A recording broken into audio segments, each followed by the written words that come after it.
예, 여러분 안녕하십니까.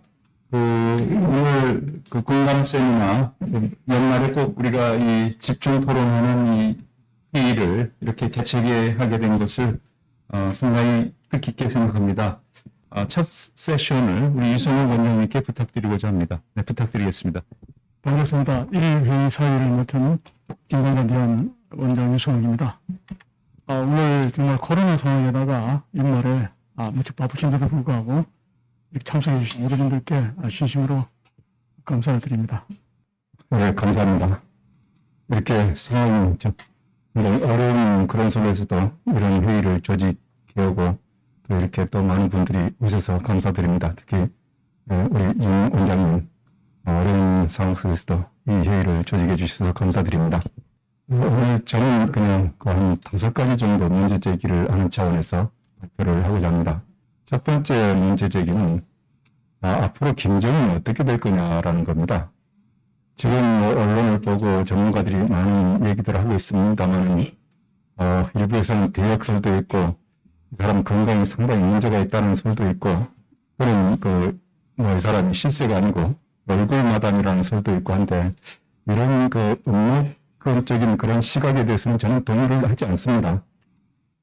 김정은이 이제 출범할 때 과거하고는 좀 정책 환경이 바뀌었는데요.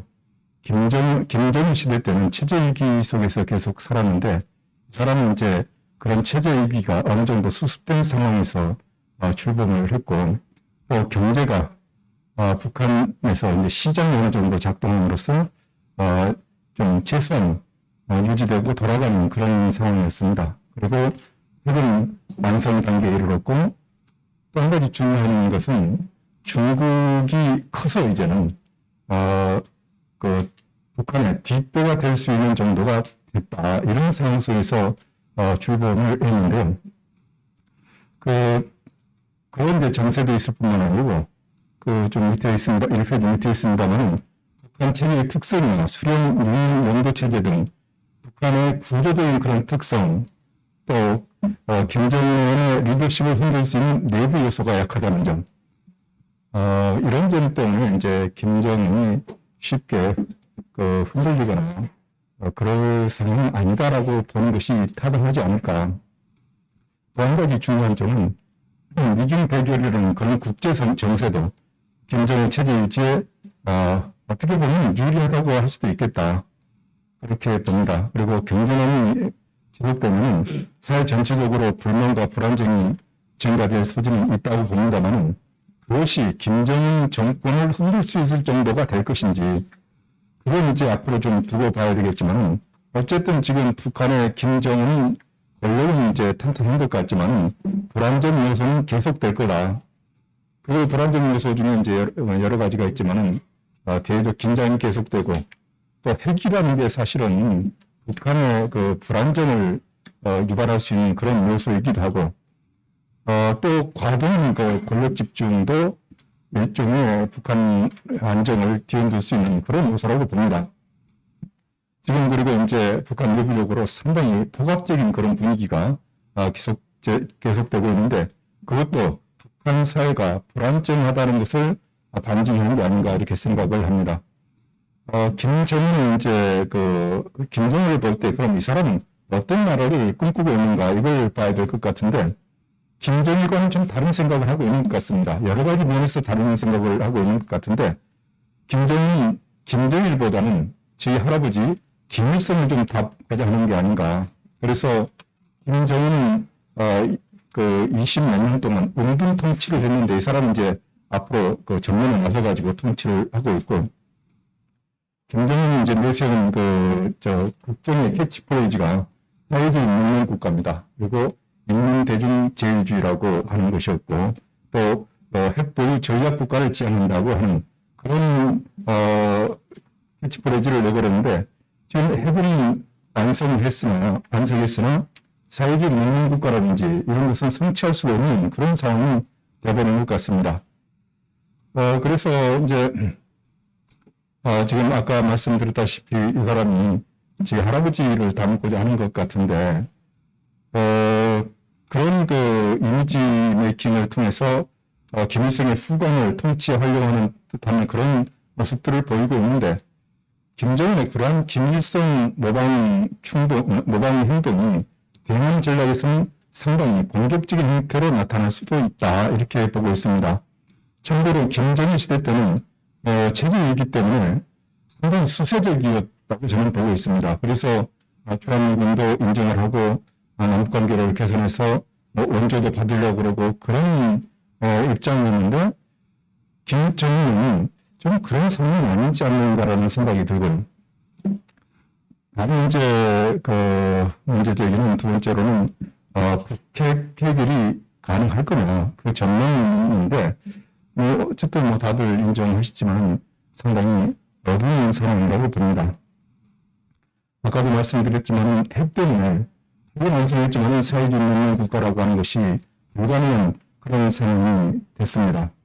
어떻게 보면 딜레마에 빠져 있는 거죠. 어쨌든 핵은 김정은의 최고의 치적이고 또 리더십과 자신감의 배경이 되고 있지만 그것으로 인해 가지고 사회 발전이 지체되고 또 민심이 위반될 수도 있는 그런 상황이거든요. 그래서 지금 자력계 인생이 공헌의 흥분이 사상 통제를 강화하자라는 그런 것 이런 것들은 핵으로 인한 경제 발전이 안 됐기 때문에 나오는 그런 요소들이라고 생각을 합니다. 좀 넘어가서 3페이지 답은 그 위에 좀 보겠습니다. 그래서 북한은 앞으로도 이중기준 철회라든지 적대시 정책 철폐를 요구하면서 스스로는 핵 보호국으로 행동할 것으로 예상이 됩니다. 내년에 이제 추가 핵실험을 할 것이냐 또는 ICBM을 발사할 가능성이 있느냐 이게 이제 상당히 좀 애매한데 북한의 행동을 가만히 보면 그냥 무턱대고 하는 건 아니거든요. 그 행동이 자기들의 국익에 보탬이 될 것인지 아닌지를 항상 냉철하게 분석하면서 하는데 과연 북한이 추가적인 핵실험이나 ICBM을 발사할 기술적인 필요가 있는 것인지 그거 좀 먼저 따져봐야 될 것 같고요. 그러니까 2018년에 자기들은 과학적으로 순차적으로 검증을 통해서 핵개발과 운반수단을 완성을 했기 때문에 더 이상 핵실험도 필요 없고 이런 얘기를 했습니다. 근데 이제 기술적인 수요가 생겼을지도 모르겠습니다만 어쨌든 그 표현에 의하면 기술적인 수요는 당장 없을 것 같은데 그렇다고 정치적 수요도 없을 것인지 그것도 한번 우리가 생각을 해야 될 것 같습니다. 다음은 이제 북한 경제 회복 가능성입니다. 이것도 어렵죠, 상당히. 김정은은 첫 공개 연설에서 인민들이 허리띠를 조이지 않고 사회주의 부귀영화를 이루도록 하겠다고 약속을 했는데 그리고 여러 가지 일련의 경제적 조치들을 취했습니다. 그러나 그런 경제적 조치가 성공하기 위해서는 제재 해제가 필요한데 한일당 때 제재 해제를 얻어내지 못했습니다. 그래서 일단 그런 경제 조치들이 성공할 수 있는 여건이 안 된 그런 상태가 되니까 이제는 자력계 인생 또는 정면 돌파전 이런 새로운 그러니까 새로운 게 아니죠. 구식 방식들을 내세우고 있는데 그 3페이지 중하단에 있습니다만 김정은은 자력계 인생 정면 돌파전으로 회기를 했고 이를 통해서 강성 국가를 건설한다고 하고 있습니다. 근데 그 내용을 보면 과거에 실패했던 정책들을 그대로 하고 있는 겁니다. 자력계 인생도 실패를 했고 한참 북한이 떠들었던 주체 처리라든지 주체 섬유, 주체 비료 이것들도 전부 워낙 구식 기술이기 때문에 성공 가능성이 없는 그런 건데 그걸 이제 하겠다고 하거든요. 그럼 또 실패하는 거죠. 그리고 그나마도 유지되던 북한의 대외 무역이 제재 때문에도 지금 막혀 있지만 지금 그 통계를 뒤에 보겠습니다만 수출이 없고 수입만 있는 그런 상태이기 때문에 북한이 가지고 있는 외화가 고갈돼서 자연스럽게 무역이 감소하고 있다 이런 분석이 있습니다. 서울대 김병현 교수가 그런 분석을 했던데 어쨌든 대외적인 협력도 안 되고 또 자체 구식 기술을 활용하다 보니까 경제 발전이 안 되는 겁니다. 참고로 우리가 오이사 조치 이제 돌아가서 말씀드리자면 그때 우리가 오이사 조치로 최소한 북한이 5억 달러 내지 8억 달러의 손실을 볼 것이라고 봤습니다. 근데 그때부터 북한의 석탄 수출이 시작이 됐습니다. 그 점은 북한도 자원 민족주의가 상당히 강해가지고 자기들의 지하 자원을 누가 캐한다든지 판다든지 하는 거에 대해서 상당한 거부감이 있었는데 오이사 조치 이후로 석탄 수출이 계속돼가지고 그게 뭐 8억 달러, 10억 달러까지 올라간 거 아닙니까? 그걸 이제 유엔 안보리 제재가 딱 짚고 딱 잡아서 제재를 한 건데 그게 엄청난 타격이 돼버린 겁니다. 그러니까 오이사 조치도 북한에 타격이 됐고 그걸 회복하기 위해서 광물 수출을 했는데 그걸 또 유엔 제재가 타격을 가해가지고 북한 경제를 휘청거리게 했다. 그래서 그거는 이제 그 교역액은 3억 달러 정도 된다고 그러는데 10년 전에 70억 달러 됐던 거에 지금 3억 달러로 돼버리면 이건 엄청나게 줄어든 것이죠. 그래서 공영연금으로 가버리는 그런 상황이 왔습니다. 그래서 이제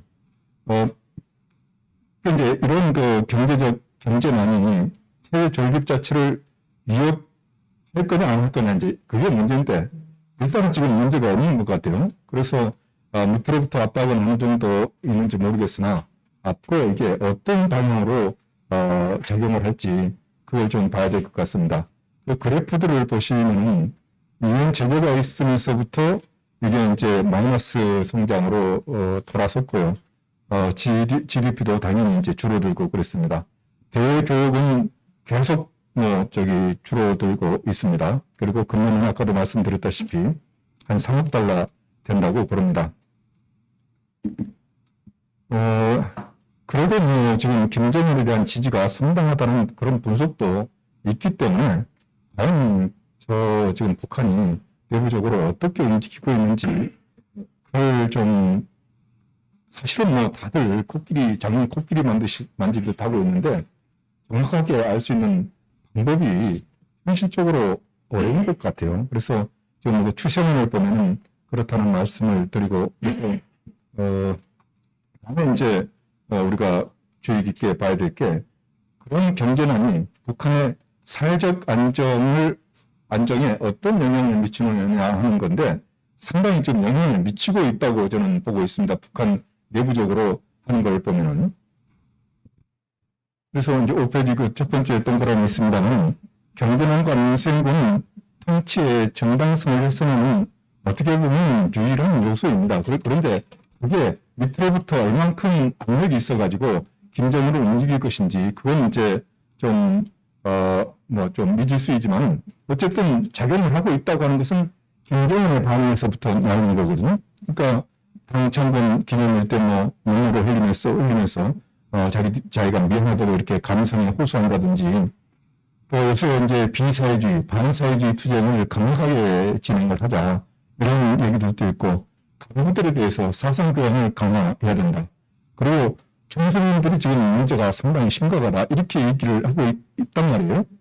그래서 다들 아시다시피 작년에 반동사상문화배격법이라는 걸 만들고 금년 9월에는 청년교양법이라는 걸 제정하고 금년 또 2월 달에 노무현 중앙위원회에서는 반사회주의, 비사회주의 투쟁을 강력하게 전개해야 된다. 이런 결정을 했습니다. 그래서 이제 결론적으로 보면 핵무기가 이제 북한 체제 안정을 보장하는 무기이기도 하지만 이게 경쟁을 심화시켜서 주민들의 충성도를 약화시킬 수도 있는 그런 요소이다. 그런 양면성이 있다는 점을 말씀드리고 사회적 안정은 계속 좀 흔들릴 것 같다라는 그런 생각이 듭니다. 다만 그 흔들림이 권력 그 자체를 위협할 수 있는 것인지 그건 좀 지켜봐야 될 것 같다라는 점을 말씀드립니다. 다음에 이제 5페이지 2번입니다. 남북관계 여기 이제 좀 더 나빠질 것 같은 가능성이 그렇게 보고 있습니다. 이게 제일 중요한 거기 때문에 좀 자세히 말씀드리겠습니다. 지금 김정은이 이제 2018년도 1월 달에 좀 유화 정책으로 나왔습니다. 그래서 이제 뭐 좀 분위기가 반전이 되는데, 지금 문재인 정부는 뭐 문재인 정부가 전쟁 위기를 평화 분위기로 바꿨다 이렇게 얘기를 하고 있는데, 사실은 현실을 보면 김정은이 긴장을 고조시키고 김정은이 긴장을 낮추고 하는 그런 상황이었다고 봅니다. 6페이지로 넘어가겠습니다. 그래서 문재인 정부는 북한의 뉘앙스 제스처에 적극 호응하고 한반도 평화 프로세스라는 틀로서 북한을 오판했다 이렇게 되어 있는데, 저는 그 오판보다도 이선 좀 쓰기가 그래서 그랬는데 정보를 심하게 왜곡했다고 저는 생각을 합니다. 그게 이제 김정은의 비핵화 의지는 확고하다고 했는데, 사실은 비핵화에 대한 정의도 지금 제대로 안 돼 있습니다. 그리고 비핵화를 빨리 끝내고 경제 건설에 전념할 거다라고 또 얘기를 했는데, 북한 입장으로서는 경제보다는 핵이 더 우선이죠. 그리고 상식적으로 봐도 또 북한이 지금 죽을 각오를 하고 핵을 개발했는데 경제를 얻기 위해서 핵을 포기한다? 그것도 안 맞는 말 같아요.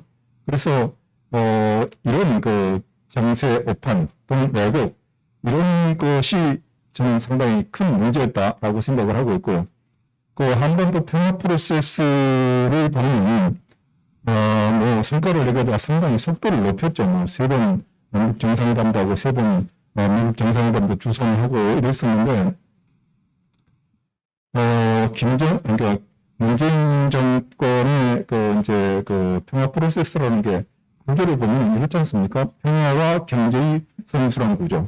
그러니까 경제 협력도 하고 군사적 긴장 이게 상호 맞물려 들어간다고 그랬고, 또 남북 관계와 미북 관계의 선순환 구조. 더 나아가서는 한반도 평화협력과 동북아 평화협력의 선순환 구조, 아주 선순환 구조를 이렇게 멋있게 돼 있습니다. 그런데 이런 접근법은 변화된 정세, 즉 북한이 핵무장을 한 상태에서는 작동을 할 수가 없는 아주 낡은 해법이죠. 그래서 이제 작동이 안 된 겁니다. 2019년 2월 8일 정상회담에서 북한이 완전한 비핵화를 거부함으로써 한반도 평화 프로세스는 파편이 됐고, 문재인 정부 말까지 특별한 반전은 기대하기가 어려운 것 같습니다. 그런데 이제 우리가 주목해서 봐야 될 일은 문재인 정부로서는 자기 정체성이 평화 아닙니까? 평화. 한반도 평화에서 또 남북관계 개선에서 상당한 기여를 했다 이제 이렇게 얘기를 하고 있는데, 지금 보면 완전히 꽝이거든요. 그래서 실패했다고 하는 것을 누구도 부인할 수 없는 그런 상황이 되는데, 문재인 정부로서는 그걸 받아들일 수가 없는 그런 상황이죠. 그래서 그냥 이거 끝나서는 안 된다는 그런 강박관념이 있는 것 같습니다. 그래서 뭔가 이벤트를 만들어서 개미를 장식하고자 하는 그런 생각을 가지고 있는 것 같습니다. 거기서 나온 게 이제 종전선언이라는 건데, 상식적으로 보면 지금 불가능한 거지만, 지금도 뭐 자기들 얘기로는 북한하고 이거 종전선언 가지고 소통을 하고 있다고 그러니까, 또 뭐 어떤 결론을 내올 수도 있는 거란 말이에요. 어떤 거래가 돼가지고. 한 가지는 지금 이건 이제 상당히 가능성 있는 얘기 같은데, 화상 정상회담, 일단 뭐 사람들이 오가는 정상회담은 안 될 거니까 화상 정상회담도 가능성이 있다. 어쨌든 문재인 정부가 되게 정치적으로 필요하다고 생각을 하고 있고, 김정은도 그게 정치적으로 필요하다고 생각한다면 화상 정상회담쯤은 한번 해볼 수도 있지 않나, 이런 생각도 좀 들고요. 세 번째로 이제 그냥 끝나서는 안 된다는 세 번째로는 방역 협력이라든가 우리가 그 백신을 제공한다든지 또는 식량을 제공한다든지 여기에 대해서 북한이 받아들이는, 그렇게 하면 또 이제 그 세 가지 중에 하나인데도 문재인 정권은 자기들은 평화 정권으로서 끝까지 노력했고 성과가 있다 이렇게 이제 할 것 같거든요. 그래서 이거는 좀 주의해서 봐야 되지 않을까 이런 생각이 듭니다. 어쨌든 현실을 보면 문재인 정부가 평화를 내걸고 대북 정책을 추진했지만 남북 관계는 최악입니다. 사실은 그리고 군비 경쟁이 일상화돼 있는 그런 상황이 돼버린 거죠. 뭐 정의용 장관이 평화가 일상화됐다고 뭐 국회에서 발언했었는데 그건 뭐 헛소리죠, 사실은. 그래서 이제 그 남북관계 현황들을 보면 통계 자료를 보면 나온다. 통계 자료를 보면 그 과거의 정권과 지금 정권의 남북 간의 인적 관계, 물적 거래를 보면은 확연한 차이가 있고 어떻게 보면 10분의 1도 안 되는 그런 거란 말이에요. 그래서 과거에 이제 제가 정부에 있을 때는 남북 관계를 그 재는 지표로서 이걸 많이 사용을 했습니다. 인적 교류, 물적 교류, 그게 어느 정도 늘어나고 줄어들었느냐. 이걸 가지고 했었는데, 어쨌든 지금 문재인 정부는, 자기가 잘못했다고 그렇게 비난하는 이명박 정부, 그 박근혜 정부보다도 10분의 1도 안 되는 그런 수준입니다. 그런 수준이고, 그래서, 그렇고, 다음에 그 표 밑에 이제 제가 한 가지 더 붙였습니다만, 통일민주와 관련해서 지금 중요한 변화가 진행되고 있는 것 같다라는 말씀을 드리고 싶습니다.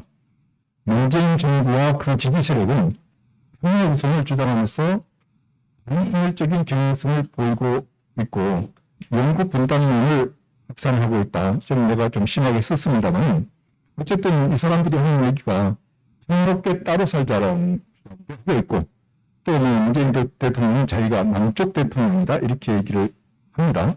그리고 뭐 또 어떤 후보는 통일을 지향하기에는 이미 늦었다. 또 좀 그쪽에 있는 학자들이 남북 특수관계론을 폐기하고 일반 국가로 관계로 가자 이런 얘기를 하고 있습니다. 들어보셨는지 모르겠는데 양국 체제를 주장하는 그 좌파 그룹이 하나 있습니다. 백년포럼이라고 하는데 거기서 이걸 매일매일 그 확산을 하려고 상당히 노력을 하고 있습니다.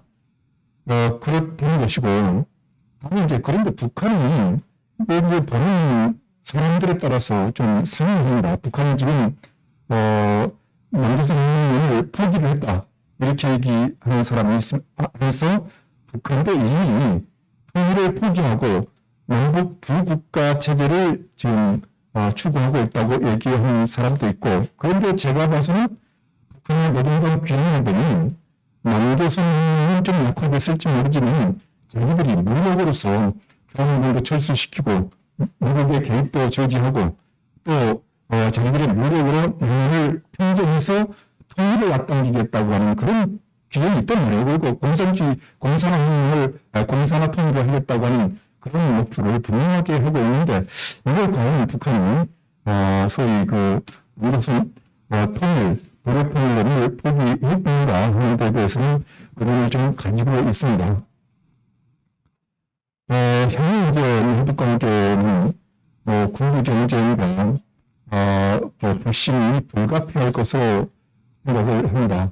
그리고 이런 남북 관계가 개선돼 가기 위해서는 구조 변화가 필요한데 이게 이제 쉬울 것 같지는 않다는 생각이 들고요. 다음에 8페이지 보시면 북경올림픽 또 북한의 미국의 강경 조치를 유발할 북한의 대응 도발은 내년 초까지는 좌절을 할 겁니다. 그 이후에 이제 어떻게 될지는 모르겠습니다만 그러나 남한에 대해서 강압 조치는 계속할 것으로 예상이 되고요. 문제는 이제 내년 대선이 끝나고 신정부가 들어왔을 때 북한이 어떻게 할 것이냐. 여기 보면 이제 지난 5년간 지금 북한은 남한의 불종적 자세에 길들여져 있습니다. 그리고 남북한의 외교적 질서에 익숙해져 있습니다. 그래서 신정부가 분명히 모르겠습니다.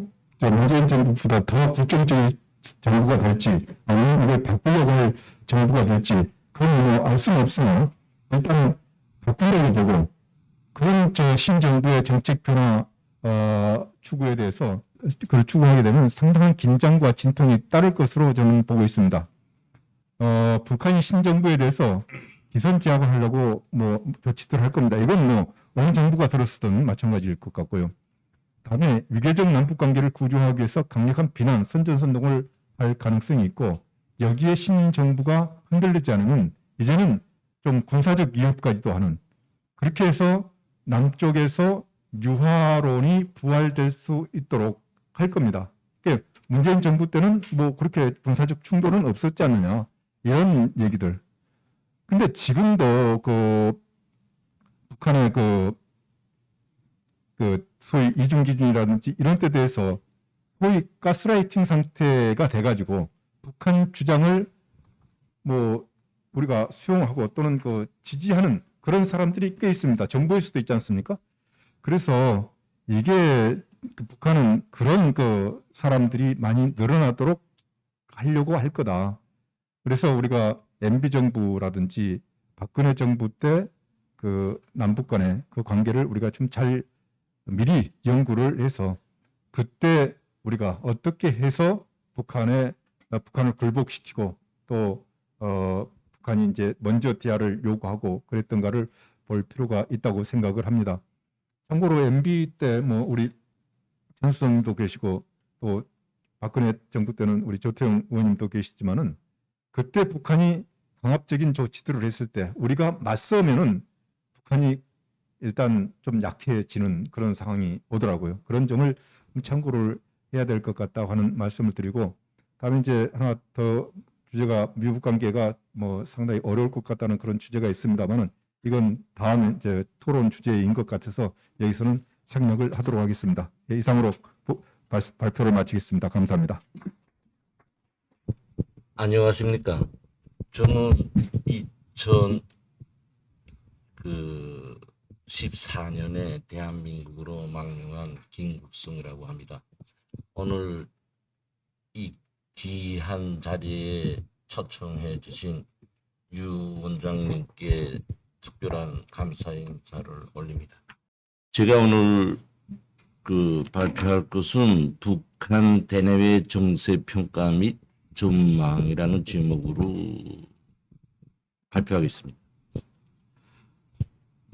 김정은이 집권한 지 올해로 10년이 됩니다. 북한 조선중앙통신은 2011년 12월 19일 김 위원장이 인민을 위한 현지지도의 열차 안에서 과로에 의한 피로로 17일 사망했다는 사실을 대내외 공식적으로 발표했습니다. 이 소식은 참으로 세계를 충격에 빠뜨렸습니다. 세계에서 가장 폐쇄적이고 독자적인 운동 국가에서 권력의 공백이 생겼기 때문인 것입니다. 세계는 일시에 북한 체제의 존립이 생존 가능할 수 있을 것인가에 의문을 갖고 초점을 맞췄습니다. 한다하는 세계의 수많은 정치 분석가들, 평론가들, 북한 전문가들, 기어는 특유의 정보기관까지 나서서 북한 체제의 불안정성에 대해 앞다투어 진단했습니다. 그들의 진단은 한결같이 북한의 세습 정권이 얼마 못 가 종말을 면치 못할 것이며 결국 김정은은 지도자로서 성공할 수 없을 것이라고 했습니다. 그러나 그것은 모두 빗나갔습니다. 오히려 체제 몰락이 아닌 김일성, 김정일 시대를 능가하는 공포적이며 야수적인 김정은 절대주의 독재 국가가 탄생한 것입니다. 김정은은 집권 출발을 장성택 처형이라는 고도로 계산된 포악한 정치력으로 통치자의 핵심 권력지위를 확보했습니다. 애어린 지도자가 아닌 노회한 정치가를 능가하는 광신자적 정치 난동질로 누구도 가늠 못했던 공포 정치 기반을 틀림없이 인기 있게 다졌습니다. 물론 이 모든 것은 두말할 것 없이 김일성이 축성한 당의 조직 사상적 기초가 튼튼했게 가능했습니다. 김정은은 집권 시작부터 세습 정치의 장래성, 자기 운영의 장래성을 첨단화된 초강력 핵 억지력에 있다고 규정했고 그 완성에 총력을 다했습니다. 그리하여 2018년 11월 핵무력 완성을 대내외 음식이 선언했던 것입니다. 이것은 김일성, 김정일에 이어져 온 국가 핵심 전략 목표가 김정은에 의해 완성된 북한으로서는 최대의 정치적 경사의 날입니다. 여기에는 김정은의 장래 운영과 세습 정치 연구성을 당부하는 정치 군사적 기반의 토대가 깊이 담겨져 있기 때문입니다. 오늘 북한이 유엔을 비롯한 국제사회의 규탄과 제재에도 아랑곳 없이 1인 독재 체제를 불사하며 질주하고 있는 것도 바로 여기에 있습니다. 앞으로도 북한은 핵무력을 핵심으로 한 정치, 군사, 경제, 외교의 전략을 가지고 그것을 대내외 정책의 골간으로 변함없이 끝까지 추진할 것이며 여기서 김정은이 최후 승리를 맛보려 할 것입니다. 서론적으로 앞에서 이야기하였습니다. 우선 첫째, 북한 정세 평가 2020년, 21년을 준해서 평가해 보겠습니다. 서두에 이 북한 정세 평가는 초두촌의 김정은에 대한 평가입니다. 김정은은 1인 독재하의 노동당 지배주의 일당 국가인 북한은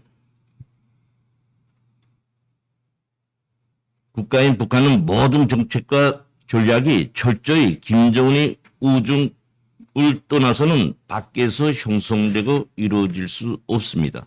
따라서 북한 정세 평가는 곧 김정은 우중의 평가로 되는 것입니다. 우선 북한의 대내적 정세 평가하겠습니다. 첫째, 정치적 평가. 우선 지난 북한의 정세를 평가할 때 가장 중요한 것은 김정은에 대한 신격화, 적대주의 확립을 위한 정치 개혁, 정치 변화의 격동식이라고 말할 수 있습니다. 실례를 들겠습니다. 아시는 것처럼 2020년 당 창건 75주년을 계기로 진행된 중앙기념보고에서 당의 창건자인 김일성의 이름을 한 번도 지적하지 않았고 김정은을 수령, 어버이로 띄우며 김정은 절대 우상화, 김정은 제일주의에 돌입했습니다. 두 번째로서는 조선노동당 8차 대회를 출발점으로 다른 모든 대회들에서 김일 비롯한 그것을 출발점으로 해서 다른 후에 진행되는 다른 모든 대회들에서도 김일성, 김정일 초상을 내리고 김정은 초상 및 사진 전람회식의 김정은 사진으로 도배했습니다. 세 번째로서 노동신문, 조선중앙TV를 비롯한 모든 언론, 출판물, 잡지, 지원은 과학기술용 홍보 잡지에서까지 김일성, 김정일 이름을 내리고 김정은 이름과 함께 지침식 김정은 어록을 매 기사 첫머리에 기재했습니다. 다시 말해서 김일성, 김정일 지우기가 본격화됐다는 것을 알 수 있습니다. 정치적 평가에서 크게 두 번째로 김정은의 정상국가 지도자 이미지 확산을 위한 지도 방법, 형식에서의 변화입니다. 김정은은 김일성의 현지 지도 방식을 벗어나 당 정치국 회의, 당 전원회의, 당 중앙군사위원회 회의 등 김정은 주도의 회의를 누리는 한편 군사부문을 비롯한 현지 지도도 대폭 축소했습니다. 또한 김정은 권위 중심의 당 회의 조직 및 장소 선정, 참가 성원들이 구성에 이르기까지 세부화된 계산된 정치 행위로 김정은에 대한 신격화를 조성하는 데 총력량을 집중했습니다. 큰 두 번째 군사 경제적 평가입니다. 첫째로 핵무력 첨단화를 위한 핵 억제력 강화에 정치 기술적, 물질 기술적 역량을 총 집중했습니다. 내용을 보면 진전된 핵 기폭 장치와 다양의 장거리 및 중거리 투발 수단을 확보하고 미국의 비핵화 요구를 외면한 채 핵무력 최첨단화를 위한 핵 억제력 강화에 박차를 가했습니다. 북한에서 말하는 국방에서의 자위 원칙의 최종 목표는 핵무력 첨단화에 있습니다. 여기에 부합되는 일이라고 생각하면 되겠습니다. 두 번째로는 코로나19로 인한 경제적 난국으로 국민들의 생활은 고난의 시기를 훨씬 능가하는 최악의 사태에 직면했고, 그러나 자력갱생 강고분투 정신을 독려하면서 일심단결로 위기 극복을 시도했습니다. 경제에서 자립은 자력갱생 자급자족을 의미합니다. 또한 코로나19에 의한 경제 봉쇄, 외부 원조까지 원천적으로 차단하고 국가 위기관리 체계에 돌입하였고, 정면 돌파전을 앞세워 위기 극복을 시도하였으나 국민 생활은 기초식품까지 부족한 상태에 이르렀습니다. 다시 말해서 김정은 시대 들어 역대 최악의 경제난에 봉착된 것입니다. 대적 평가 첫째, 비핵화를 위한 미국의 요구를 무시하고 독자적인 핵 보유 국가로서의 원칙을 변함없이 고수했습니다. 바이든 정부의 대북 정책인 단계적 실용적 접근에 관한 일관된 무응답의 전략으로 미국을 무시하고 묵시적인 핵 보유국 인정 추구를 계속해 왔습니다. 두 번째로서는 북중 간의 혈맹에 기초한 북중 관계의 시정 일관하고 변함없는 영구 불변속의 대원칙을 거듭 천명했습니다. 김정은은 북중 간의 여러 정치 행사와 국가 명절을 계기로 시진핑과의 축정 교환, 노동신문과 TV를 통한 특집 방송 등 그 어느 때보다 확고한 북중 관계 및 시진핑과의 동지적 우리 관계에 치중했고, 미국의 반중국 정책에 관한 중국 정부 입장에 변함없는 확고한 지지를 표명했습니다. 그럼 두 번째로 앞으로 북한 정세 전망에 대해서 간단히 말하겠습니다. 우선 첫째로 대내적 전망. 첫째, 전당 전민 정군의 김정은의 유일적 용도 체계를 확립하고 김정은 시대의 김정은 제1주의 기치를 공식화할 것으로 보입니다. 우선 당 중앙위원회로부터 시작해서 사무실에 김정은 초상 모시기, 김정은 훈장 제정, 김정은 명시계, 김정은 표창장, 김정은 직무청사, 김일성의 주석공정과 같은 것을 의미합니다. 등 김정은 시대를 대외 알리는 정치 행사들을 활성화할 것으로 봅니다.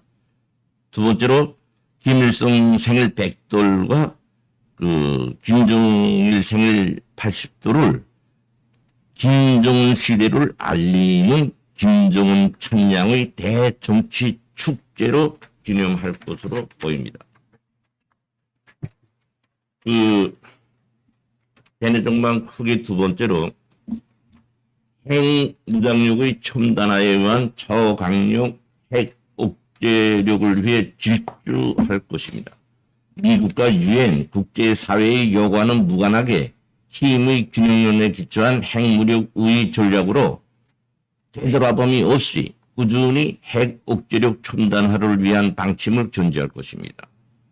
다시 말해서 핵무장력은 김정은의 생존과 장래를 담보하는 핵심적 기치입니다. 이것은 김정은이가 직접 당 중앙위원회 책임 일꾼들과 개별적으로 또 김영철 총장에게 이야기한 내용입니다. 세 번째로 경제난 극복을 위해 경제에서의 자립 정책을 변함없이 고수하며 이를 위한 강고분투의 혁명정신 발휘를 국민들에게 독려할 것입니다. 국민들의 어려운 생활이 당의 잘못된 경제정책이 아닌 우리 사회주의과 종복을 꿈꾸는 미국과 그에 추종하는 유엔의 비열한 책동에 의한 것임을 끊임없이 강조하는 것으로서 김정은 중심의 사회주의 제도 지키기로 국민 결속 강화에 나설 것입니다. 크게 두 번째 대전망. 첫째, 바이든 정부의 비핵화 및 북미 관계를 위한 대북 전략의 무이랍의 전략으로 북한의 핵 보유국 인정을 지속적으로 촉구할 것이며 미국의 제안을 무시하는 전략을 지금처럼 계속해 나갈 것으로 보입니다. 핵 보유국 인정을 기정사실화하는 북미 간의 접촉 및 회담 수용 원칙을 끝까지 고수할 것입니다. 현재 북한의 내심은 사실상 비핵화 북미 관계에서 비핵화 문제는 제하고 있습니다. 체제 특성상 비핵화 문제에 관해서는 시간이 북한에 있다고 생각하고 있습니다. 두 번째, 중국 정부와의 관계를 한반도의 정치 지형학적 전략 관계에 가장 부합되는 혈맹 관계로 더욱 확대 공고 발전시켜 핵 전략 동맹 관계로 자리매김할 것입니다. 결론은 북한은 김일성, 김정일, 김정은 시대로 이어오는 세계 유일의 특이한 세습 독재 국가입니다. 그런 것만큼 통치 방식도 다른 나라에서는 볼 수 없는 정치적, 사법적, 감성적 방식을 결합해서 국민을 길들입니다. 북한은 그 어떤 제재와 압력에도 0.01%의 조그마한 변화 없이 수령 절대주의 정치로 질주하고 있습니다. 이런 정치가 가능할 수 있었던 것은 그 밑바닥에 이미 오래전에 김일성이 내놓은 사상에서 주체, 정치에서 자주, 경제에서 자리, 국방에서 자위, 불변의 원칙을 초의 흔들림 없이 고수하였기에 가능했습니다. 여기서 이탈하면 수령 절대주의에 기초한 세습 정치가 파멸을 면치 못합니다. 이것을 김정일이나 김정은은 너무도 잘 알고 있습니다.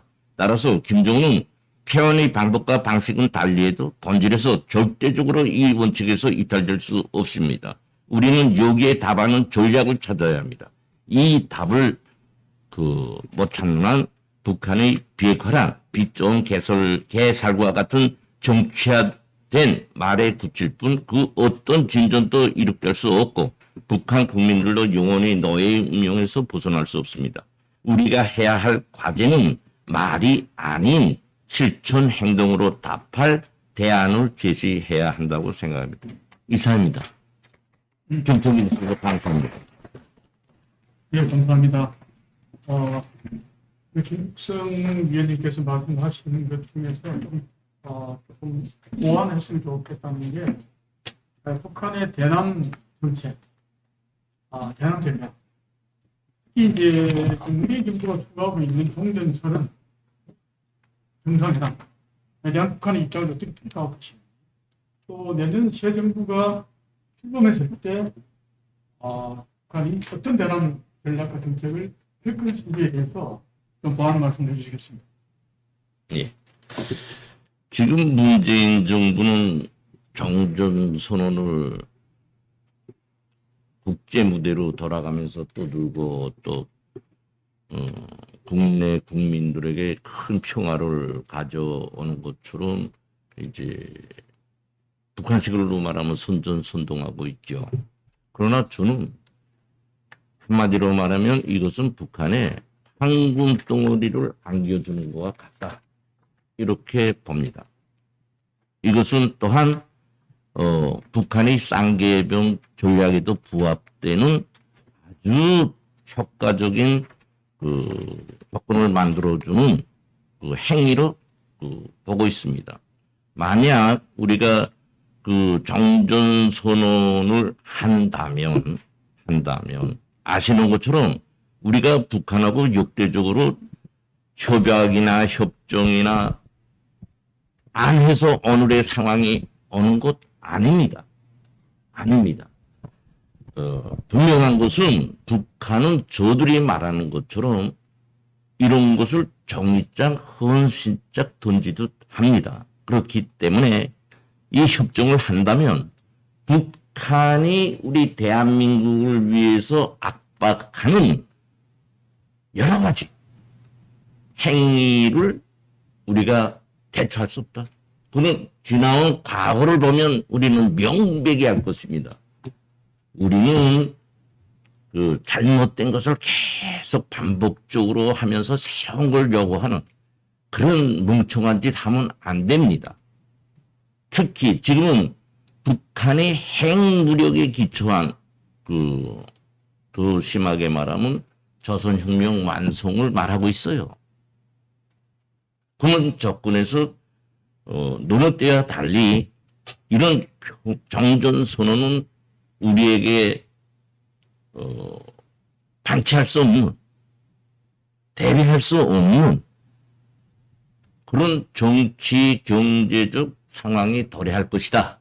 이렇게 저는 봅니다. 예. 남북 정상회담은 지금 저는 그렇게 생각합니다. 문재인 대통령이 하나의 극단적인 정치적 쇼를 하는 거로 보고 있어요. 어떤 극단적인 쇼나 지금 대선에 임박했습니다. 대선에 임박했는데 이 대선은 그 이전의 대선하고 다르죠. 좌파로서는 죽느냐 사느냐 하는 짤막한 기로에 놓인 대선입니다.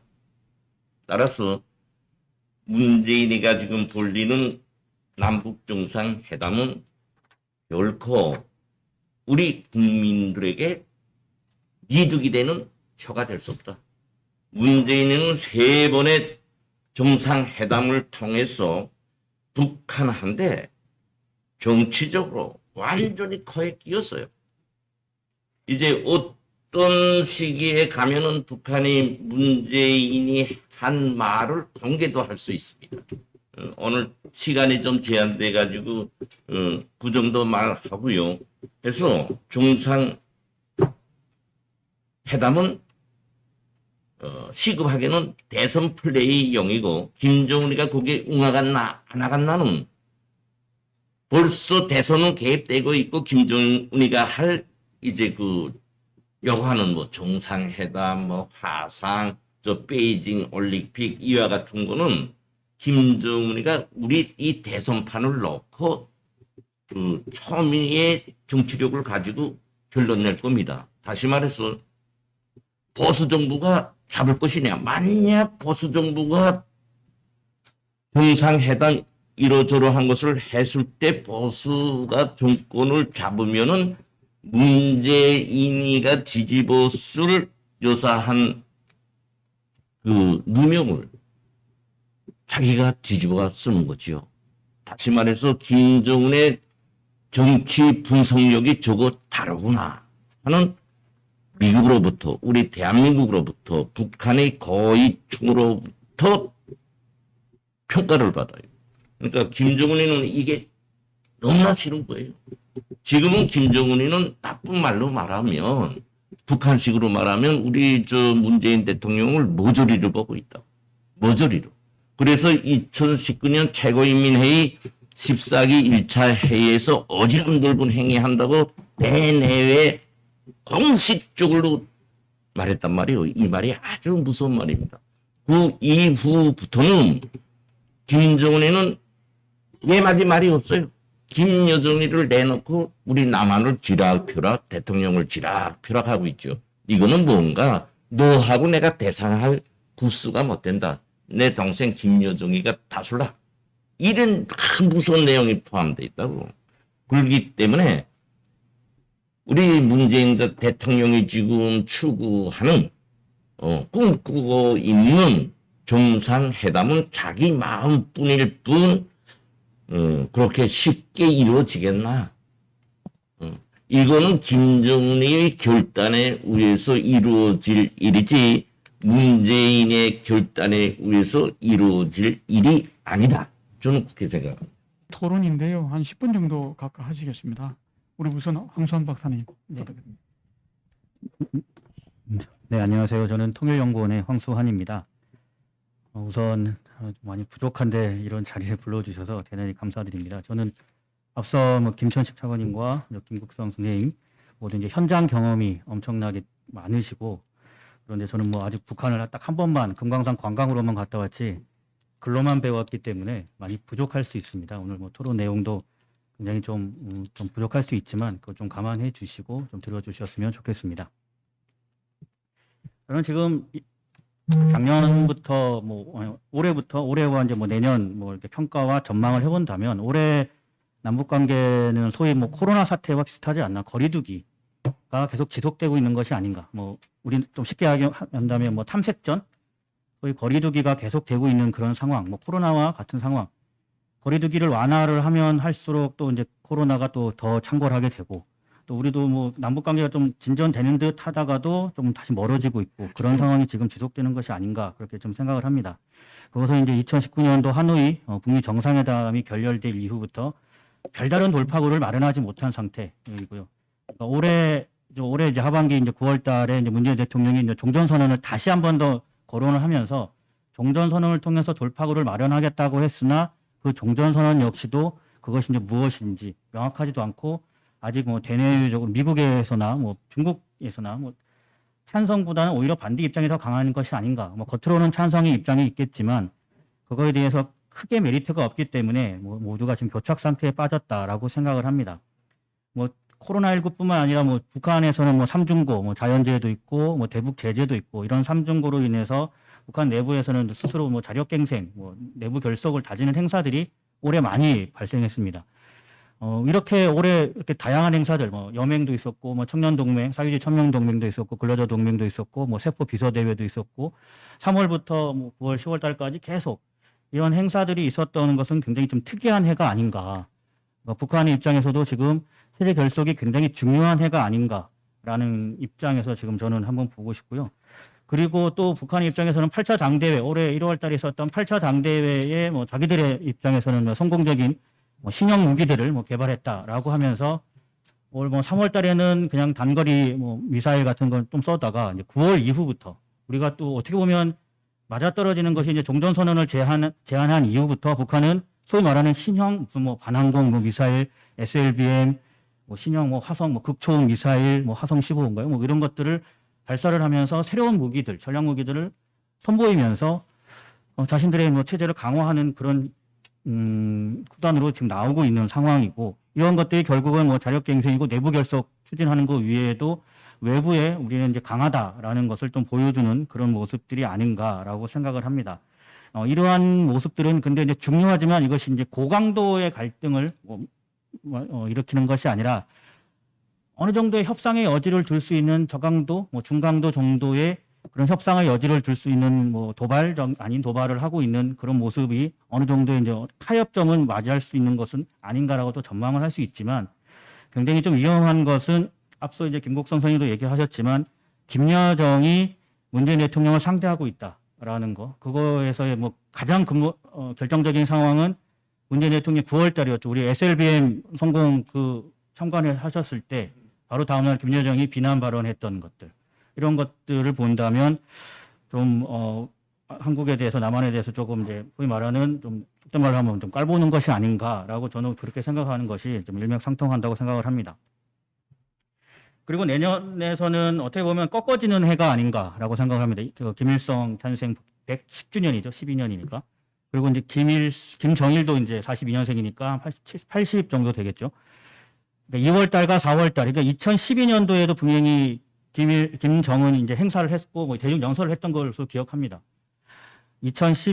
그러니까 내년에도 분명히 이제 꺾어지는 해로서 체제 내부 결속을 통하고, 지금 올해 나오고 있는 것이 아직 공식화되지는 않았다고 생각하는데요. 뭐 김정은주의라는 것이 아직 공식화되지는 않았지만, 뭐 인민대중제일주의를 통해서 내부 체제 결속을 강화하고 있고, 우리 국가 제일을 통해서 뭐 외부와의 뭐 상대를 하고 있고, 이런 것들이 결국은 이제 나중에 김일성주의, 뭐 주의라고 하는 것은 굉장히 김정일주의까지는 아니더라도 계속 주의를 만들어가는, 김정은 체제의 강화를 만들어가는 그런 모습들이 내년에 나타나지 않을까. 이렇게 내년에 나타나는 모습들은 결국 남북 간의 협상이라든가, 내년 상반기에서는 뭐 정상회담이든 뭐 종전선언이든 모든 것이 불투명하지 않나. 왜냐하면 내부 체제 결속을 강화하는 그런 행사들이 집중할 것이기 때문에 결국은 그것이 정상회담이라든가 뭐 내부 다른 뭐 이벤트를 하기에는 시간적으로 맞지가 않다라고 생각하고 우리나라에서도 뭐 3월 달에 대선도 있기 때문에 모든 상황들이 좀 저는 어둡다라고 생각을 합니다. 마지막으로 말씀을 드리면 이제 올해 12월 달에 이제 북한의 이제 내년의 전략을 좀 알 수 있는 것이 결국은 8기 4차 전원회의인데요. 별로 이때에서도 남북 관계에 대해서는 거의 언급이 없을 것 같다.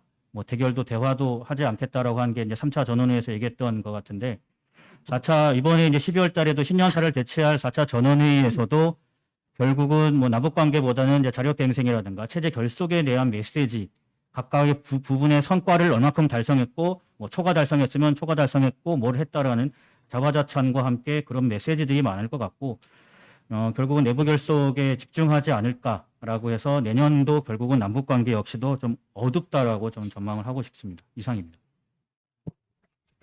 예, 감사합니다. 예, 다음은 우리 윤현경 박사님 한 10분 정도. 예. 안녕하세요. 저는 경제사회연구원 윤현경입니다. 오늘 토론으로 초대해 주신 공감한반도 연구회 선생님들께 먼저 깊은 감사의 말씀 올려드립니다. 김천식 차관님 발제에 담긴 생각과 사실 제가 가진 어떤 생각의 공통점이 굉장히 많기 때문에 이게 동어반복만 하게 되는 것이 아닌가라는 생각을 많이 했었고요. 그리고 김국선 선생님 발제 내용을 통해서는 제가 그동안에 갖고 있었던 어떤 그 몇 가지 의문점을 풀 수 있는 좋은 시간이 되었다고 먼저 말씀을 드리고 싶었습니다. 제가 본 북한 정세와 남북 관계는 먼저 그 김정은의 집권 10주기이기 때문에 10년 동안 있었던 일을 좀 토해보면서 토론을 준비를 했었는데요. 먼저 처음에 이제 갑자기 나타나는 어린 지도자가 북한을 감당을 할 수 있을까 그 의심이 굉장히 많았었던 걸로 기억을 합니다. 그럼에도 불구하고 수많은 직함을 달더니 급기야 올해는 그 위대한 수령의 반열에까지 올랐죠. 근데 이 위대한 수령이라는 표현이 나오기 이전에는 1월부터 한 10월 정도까지는 인민적 수령이라는 표현을 굉장히 많이 썼다는 것을 제가 발견을 했습니다. 이 인민적 수령이라고 하는 것은 김정은이 올해 계속 이야기를 하는 수령이 인민과 동떨어져 있는 존재가 아니고 인민과 생사고락을 같이 하는 존재이며 인민에게 멸사복무하는 인민적 풍모를 지닌 것이 그 인민적 수령이다라고 저는 이해를 했습니다. 노동신문에서도 계속 이런 식으로 주장을 하고 있었기 때문에 김정은이 자신이 계속 표방을 하고 있었던 인민대중 제일주의 그 애민 정신에 초점을 맞추어서 본인도 인민적 수령이라는 이미지를 표방을 하고 있구나라는 생각을 했는데요. 사실상 이 인민적 수령이라는 부분에 대해서 저는 어떤 수령을 결사옹위해야 한다. 위대한 수령의 혁명 전사 등 긍지와 자부심을 간직하고 수령의 명령을 관철하기 전에는 죽을 권리도 없다는 등의 보도를 끊임없이 내보내고 있는 이 노동신문의 보도들과 굉장히 배치하는 대목이라고 생각을 합니다. 꼭 김정은만 이렇게 찬양을 하지 않더라도 김일성이나 김정일을 끊임없이 추앙을 하고 있고요.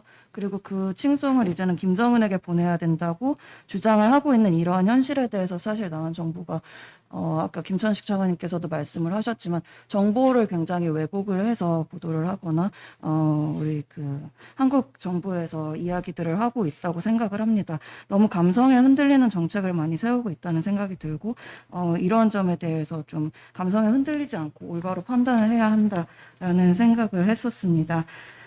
그리고 북한의 핵미사일 실험과 대북 제재에 관련해서는 김정은 시대 들어서 4번의 핵실험을 단행을 했었고, 그리고 미사일은 굉장히 여러 번 쐈었죠.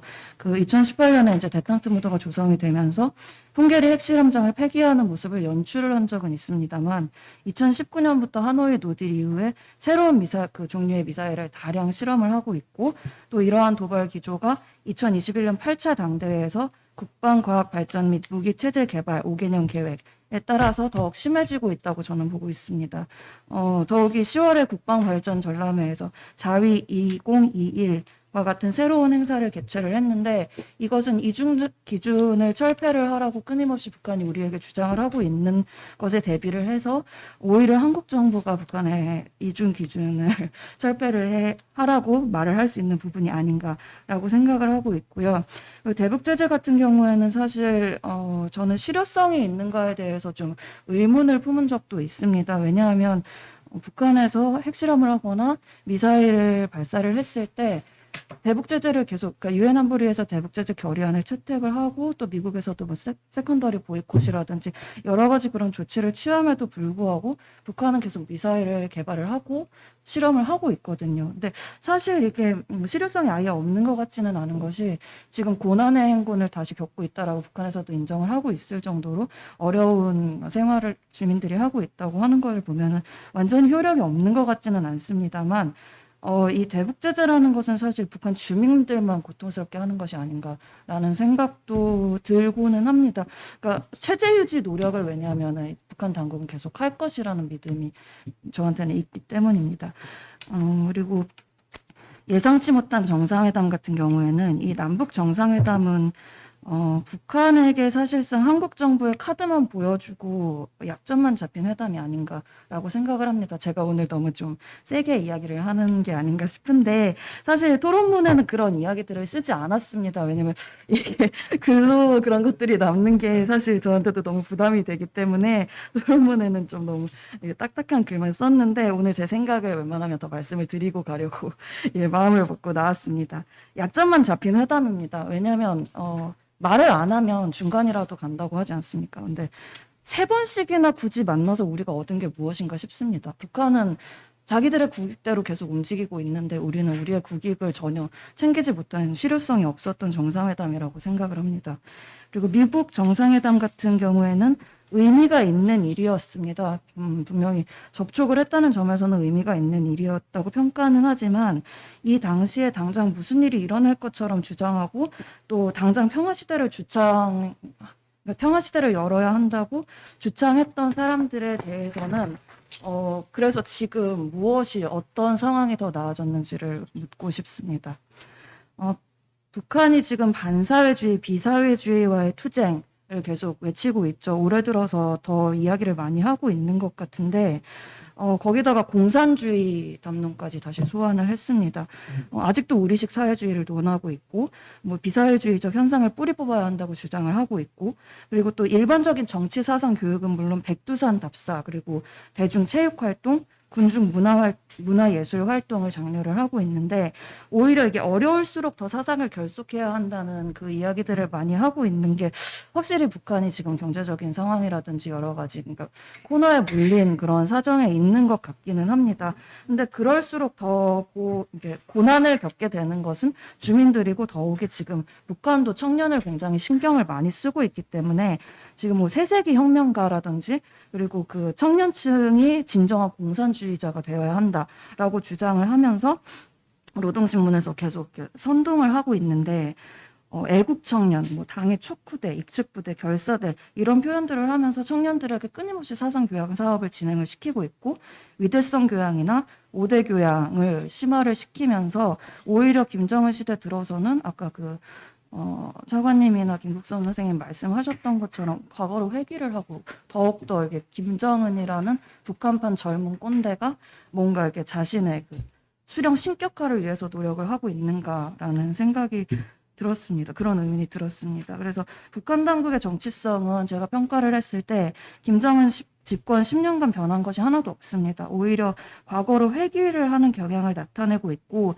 그리고 저는 개인적으로 북한의 어떤 그 예술, 특히 가요를 통해서 정치 현상을 분석을 하는데요.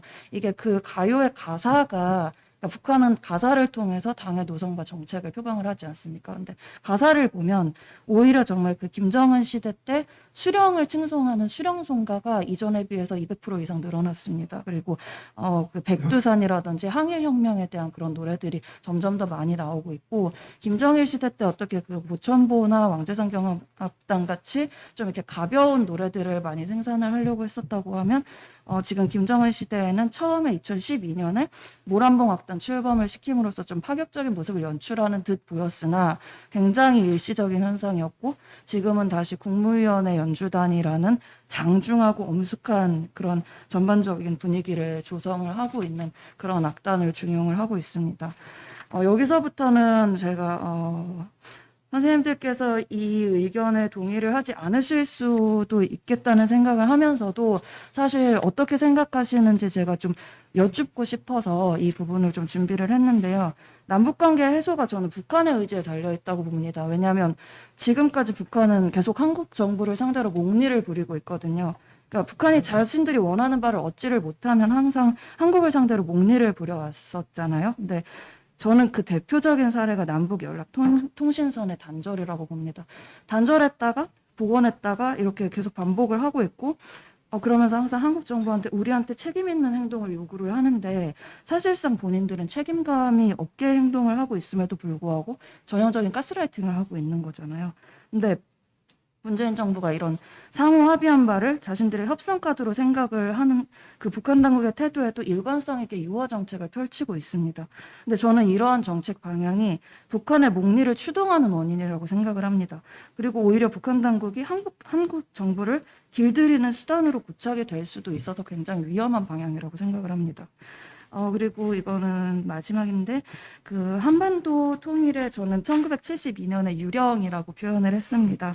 7.4 남북 공동성명 때 이제 자주, 민족 대단결, 평화라는 통일 원칙을 가지고 지금까지 계속 가지고 가고 있는데 사실 중간에 그 많은 담론들이 나오기는 했지만 아직까지도 한국 정부나 북한에서는 이 세 가지를 가지고 자기들이 그러니까 자신들이 자의적으로 해석을 하고 있죠. 특히나 북한은 이 구호에 대해서 우리 민족끼리 그리고 미국의 적대시 정책이 철회된 평화 뭐 이런 식의 담론으로 확장을 해서 일관성 있게 밀어붙이고 있습니다만 한국 정부는 대통령이 바뀔 때마다 이를 해석하는 정책 기조가 달라져서 대북 정책의 일관성이 좀 떨어진다고 저는 봅니다.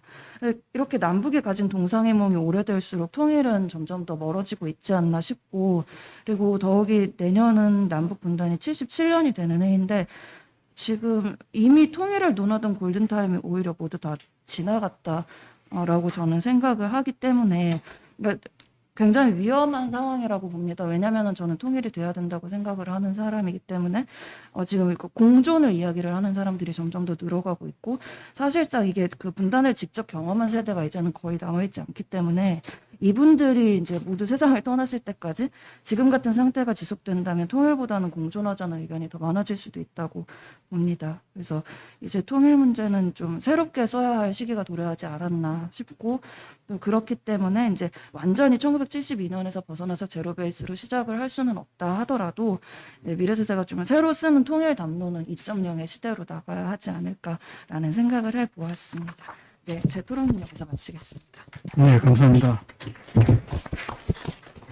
네, 그래서 오늘 내년도 정세를 토론합니다만은 제가 보다 크게 북한 정세, 남북한 관계, 통일까지의 과정 이 세 차원에서 분석이 되어야 된다고 보고요. 오늘 시간적 제한이 있습니다만은 저는 시기적으로는 지금 문재인 정부부터 내년 3월까지 남북관계 대외 정세 그리고 내년 5월 신정부 우리 신정부 출범 이후 한 2년 동안의 북한의 대남 전략 남북관계 그 다음에 그 이후 중장기적인 북한의 정세와 대남 전략 이렇게 좀 보는 게 좋겠다는 생각이 듭니다. 제가 볼 때 북한은 2007년도에 여러분 아시다시피 11월 달에 핵무력 완성을 선언을 하고 핵에 올인하고 있습니다.